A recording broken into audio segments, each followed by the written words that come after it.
साथियों नमस्कार। जैसा कि हम सब जानते हैं कि मुसलमान समाज के भाई बहनों का ये रमज़ान का महीना चल रहा है और एक के बहुत ही उनके पवित्र एक त्यौहार है, लेकिन लंबा त्यौहार है। और ख़ासकर जब हम बात करते हैं कि एक रिलीजियस ओब्लिगेशंस हैं उनकी, उसके नाते वो इसको मनाते हैं।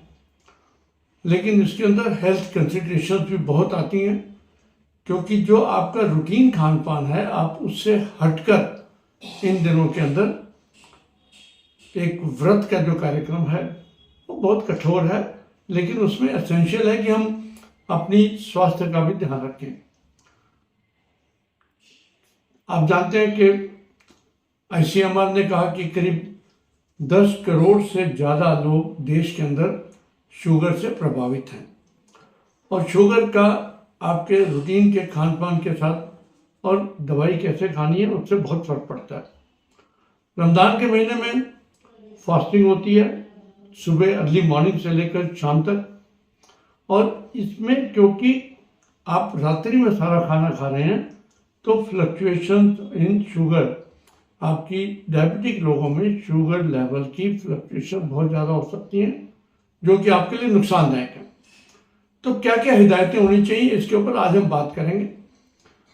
सर्वप्रथम तो ये देखें कि जिन लोगों को बहुत ज़्यादा पेट की दिक्कत रहती है, गैस रहती है, वो इसको करने से पहले अपना कुछ ना कुछ एंटासिड्स या जो पेंटाप्रोजोल टाइप है कोई दवाई लेकर ही रहें।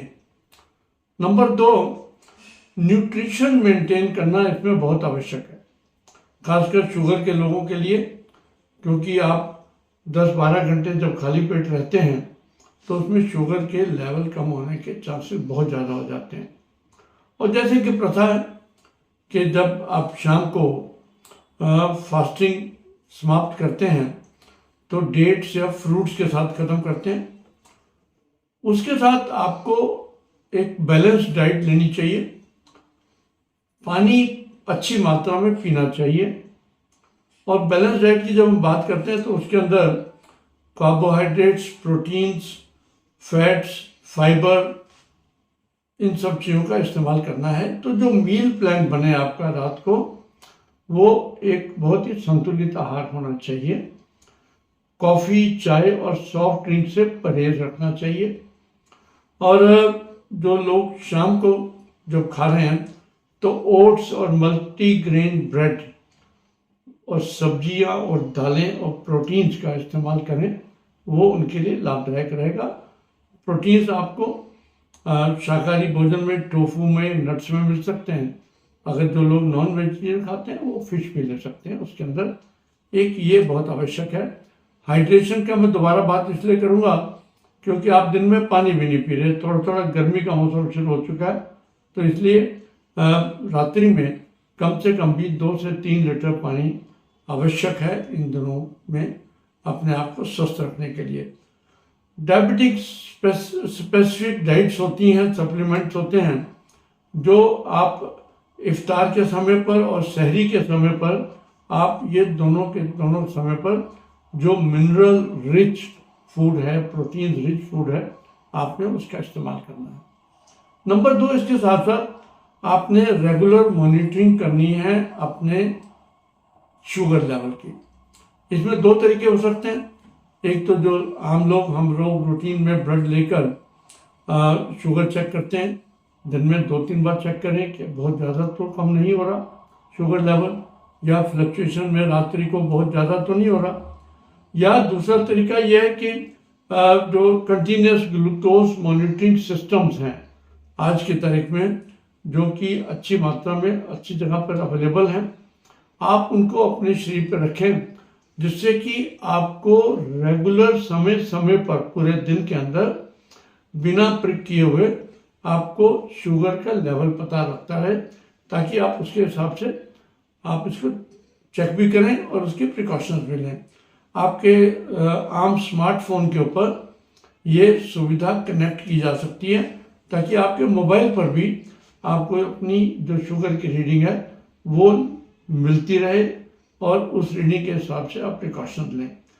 कई सिस्टम्स आजकल ऐसे भी आ गए जो इंसुलिन भी आपको उसी में से रेगुलेट की जाती है, ताकि मान लो रात को आपने भोजन किया तो आपको अगर इंसुलिन की ज़्यादा ज़रूरत पड़ रही है तो वो ऑटोमेटिकली इंसुलिन रिलीज हो जाए उसके अंदर से। ये हम अपना सकते हैं। जब आज की तारीख में मॉडर्न ज़माने के अंदर रहते हैं तो मॉडर्न गैजेट्स का हमें फ़ायदा उठाना चाहिए। तीसरा पार्ट ये इसके अंदर आता है कि अपनी बॉडी को चलाते रहें। ये नहीं कि आपने व्रत रखा हुआ है तो सारा दिन कुछ नहीं करना। आपने रोज़े के टाइम पर भी हल्की फुल्की एक्सरसाइज, बहुत ज़्यादा स्ट्रेनुअस एक्सरसाइज नहीं करनी। और ख़ासकर जब आप शाम को इफ्तार का समय, उससे पहले के समय पर बहुत ज़्यादा एक्टिविटी ना रखें, क्योंकि उस वक्त आपका ग्लूकोज लेवल सबसे कम रहेगा। तो सिंपल वर्कआउट करें और उसके अंदर माइल्ड एक्सरसाइज या योगा आप उस वक्त कर सकते हैं।